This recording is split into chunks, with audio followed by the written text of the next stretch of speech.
हो जाइए।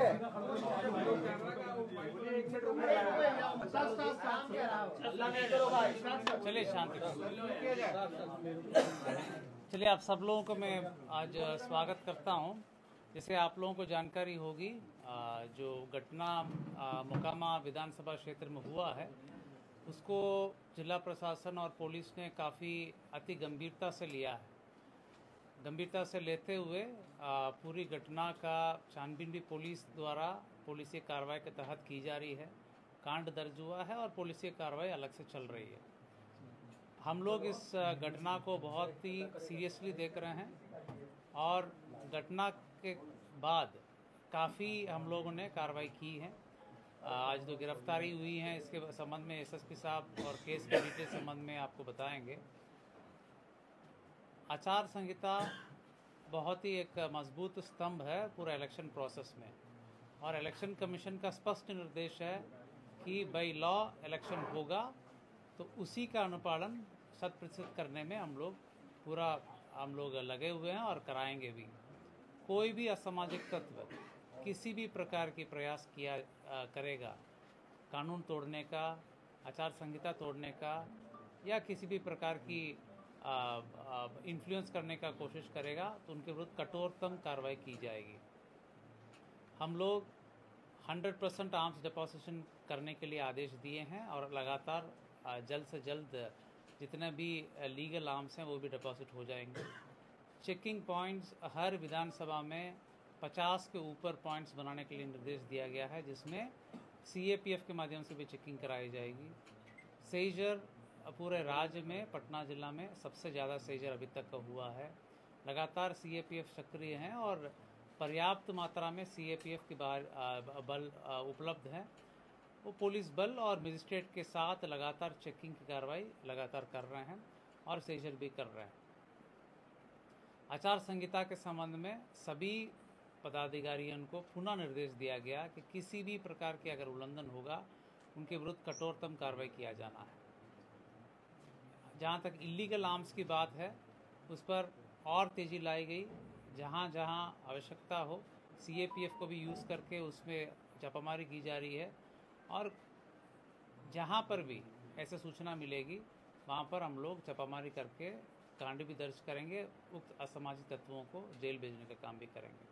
कहने का मतलब इलेक्शन कमीशन द्वारा दिए गए निर्देश पूरे लॉ और कानून को फॉलो करके इलेक्शन की प्रोसेस संपन्न होगा, वो बिल्कुल होगा, उसको पालन कराया जाएगा। उसमें कोई भी बाधा उत्पन्न करेंगे उनके विरुद्ध कठोरतम कार्रवाई की जाएगी। मैं फर्दर जो केस संबंधित डिटेल से एसएसपी साहब आपको ब्रीफ करेंगे।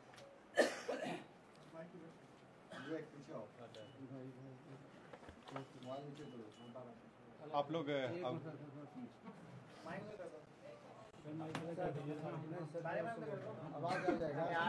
आ जाएगा आवाज।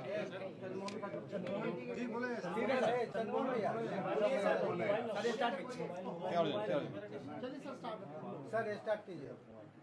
आप लोग अवगत हैं कि 30 तारीख को एक गंभीर घटना घटी थी और जो दुर्भाग्यपूर्ण था कि इस तरह की घटना नहीं होनी चाहिए थी।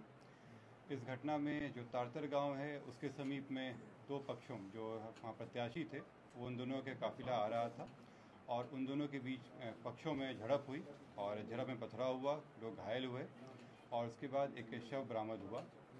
उसमें जो दुलार चंद यादव हैं जो 75 वर्ष के रहने वाले हैं, उसी गांव के पास के रहने वाले हैं, उनका पूर्व में भी आपराधिक इतिहास रहा है, उनका शव बरामद किया गया। उसके बाद वहाँ पे दोनों पक्षों के द्वारा कांड दर्ज कराया गया। कांड दर्ज होने के बाद अनुसंधान प्रारंभ किया गया। पुलिस घटना की सूचना मिलते ही तुरंत पहुंची थी वहाँ पे और वहाँ से साक्ष्य भी इकट्ठे किए गए। घटनास्थल से कई जगह के फुटेज भी प्राप्त हुए, जिससे क्या घटना हुई है उसके बारे में कई जानकारियाँ मिली। लोगों के गवाह भी सामने आए और उनकी गवाही भी ली गई। साथ ही कल मृतक का पोस्टमार्टम कराया गया, उससे भी हम लोगों को अहम सुराग मिले। जो अभी तक के अनुसंधान में आया उसमें उससे प्रतीत हुआ कि ये जो घटना हुई है ये आदर्श संहिता का उल्लंघन भी हुआ है। इसमें ये एक गंभीर मामला भी था।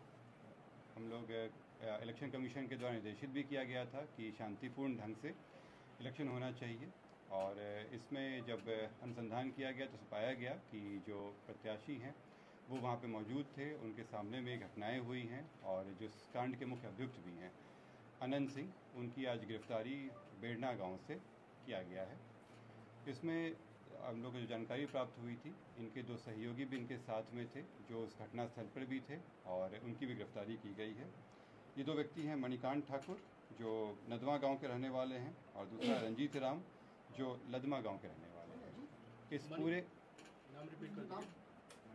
इस पूरे मामले में 3 लोगों की गिरफ्तारी हुई है। जो प्रत्याशी हैं अनंत सिंह, उनकी गिरफ्तारी हुई है। दूसरा मणिकांत ठाकुर जो नदवा गांव के रहने वाले हैं, बाढ़ थाना अंतर्गत। दूसरे रंजीत राम जो लदमा गांव के रहने वाले हैं।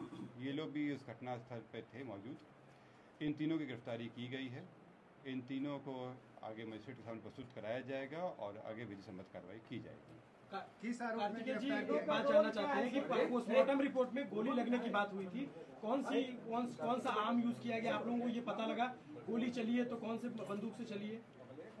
इसमें जो पोस्टमार्टम रिपोर्ट आया है उस रिपोर्ट में दिया गया है कि उनके जो मृत्यु का कारण बताया गया है उसमें बताया गया है कि जो शॉक लगा है उनको हार्ड और ब्लंट सब्सटेंस के साथ, जो उनके हृदय और फेफड़ों में जो चोट आई है। इसके अतिरिक्त उनके पाँव में गोली का भी आया है, जिनको गोली मारी गई है। इस दोनों चीज़ों से स्पष्ट होता है कि ये हत्या का मामला है और चूँकि घटनास्थल पे कई लोग मौजूद थे, वहाँ के लोगों के बयान वगैरह से ये स्पष्ट हो रहा है, तो इस कारण इसमें गिरफ्तारी। गोली बरामद हुई? नहीं, इसमें गोली बरामद नहीं हुई है क्योंकि इसमें जो मृतक के पोस्टमार्टम में बचा कि एंट्री वुंड भी था और एग्जिट वुंड भी था। दोनों तरफ से हमला हुआ है। दोनों तरफ से जो आरोप लगे हैं, दूसरे पक्ष में गिरफ्तारी हुई क्या? दूसरे पक्ष में कोई गिरफ्तारी हुई? दूसरे पक्ष में मैं आप लोगों की बातों, मैं आप सभी के प्रश्नों का उत्तर दूंगा। यहाँ पे एक एक करके हम लोग बात करेंगे। दूसरे पक्ष की गिरफ्तारी हुई? लोग कह रहे हैं कि सरेंडर किया है अनंत सिंह ने, ये स्पष्ट कर दीजिए कि सरेंडर है या गिरफ्तारी है? सर सरेंडर है या गिरफ्तारी? मैं एक एक करके आप लोगों के प्रश्नों का उत्तर दे देता हूँ। इसमें पहला बात जो था कि 3 लोगों की गिरफ्तारी हुई है।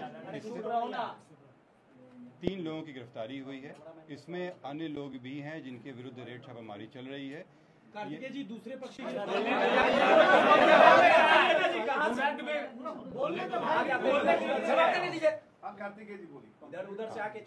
मैं फिर से रिपीट कर दे रहा हूँ। इस मामले में अभी तक 3 गिरफ्तारियां हुई हैं। इसमें अन्य लोग भी हैं जिनकी गिरफ्तारियों के लिए रेड छापामारी चल रही है। जल्द ही उनको भी गिरफ्तार किया जाएगा। इसमें अनुसंधान सीआईडी के द्वारा भी शुरू किया गया है। सीआईडी की एक टीम भी बनाई गई है जो इस पूरे मामले पे अनुसंधान साथ में करते रहेगी और हम लोगों को सहयोग भी देगी। जो अग्रतर अनुसंधान में आएगा उससे भी आप लोग को अवगत कराया जाएगा। जो आप लोग द्वारा प्रश्न किया गया था कि दूसरे पक्ष पे क्या कार्रवाई हुई, तो आप लोगों को अवगत करा दें कि इसमें इस पूरे घटनाक्रम में कई चीज़ें हुई हैं। पहला कि जो आपस में जो दोनों पक्षों के बीच में मारपीट की घटना हुई थी, पत्थरबाजी हुई थी, उसका कारण दर्ज कराया गया है। पुलिस को जब जानकारी मिली थी कि इस तरह की चीज़ें हो रही हैं, उसका भी केस दर्ज कराया गया। इसके अतिरिक्त जो गाड़ियों का काफिला था उस आदर्श आचार संहिता का उल्लंघन था, उसका भी कारण दर्ज कराया गया है। कल जब पोस्टमार्टम के लिए ले जाया जा रहा था तो वहाँ पे भी कुछ शरारती तत्वों के द्वारा पुलिस के साथ भिड़ंत हुई थी, उसका भी कांड दर्ज कराया गया है। इन सभी कांडों में कल रात में कई जगहों पर रेड छापामारी करके कई लोगों को गिरफ्तार किया गया। इसमें दोनों पक्ष के लोग शामिल हैं। इसमें जो पुलिस के साथ हाथापाई हुई या तोड़फोड़ हुई या आपस में मारपीट हुआ, उन मामलों में गिरफ्तारियाँ हुई थी। ये हत्या के मामले में आज ये गिरफ्तारी 3 हुई है। सरेंडर किया है सर या गिरफ्तारी हुई? कहाँ से गिरफ्तारी हुई? जैसे मैंने स्पष्ट कहा है कि ये 3 गिरफ्तारी हुई है। इससे स्पष्ट है कि सरेंडर नहीं है, गिरफ्तारी है।